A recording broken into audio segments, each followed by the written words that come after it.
శ్రీమాత్రే నమః. భక్తబంధువులు కూడా నమస్సుమాంజలి. గురుదేవుల పాదాష్టాంగ నమస్కారాలు. 4వ శుక్రవారము మహాకాళి, మహాలక్ష్మి, మహాసరస్వతి స్వరూపిణి జగదాంబిక జగన్మాత వరలక్ష్మి వ్రతం జరిపించుకుని ఉన్నాము. ధైర్యానికి అధిపతి కాళి, విద్యకి అధిపతి సరస్వతి, వరాలకు అధిపతి వరలక్ష్మీదేవి. కావున ఈ అమ్మవారిని ఎవరైతే శ్రావణ మాసమే కాకుండా ప్రతి ఒక్కరు కూడా నిత్యము అర్చిస్తూ పూజిస్తూ ఆచరిస్తూ ఉంటారో ఆ జగదీశ్వరి యొక్క కరుణా కటాక్షాలు సిద్ధిస్తూ ఉంటాయి.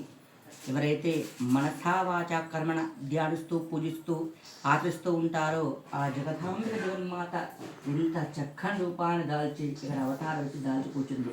కావున ఎవరైతే భక్తి భావంతో ఆ అమ్మవారికి పూజిస్తూ ఉంటారో ప్రతి ఒక్కరి గృహం నందు కూడా ధనానికి మూలం కావాలి.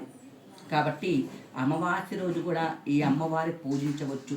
అమావాస్య రోజు రాత్రి లక్ష్మీదేవికి ఎవరైతే భక్తిభావంతో పాయసం నైవేద్యం పెట్టి పూజిస్తూ ఉంటారో ఆ అమ్మ చల్లని కరుణామూర్తి.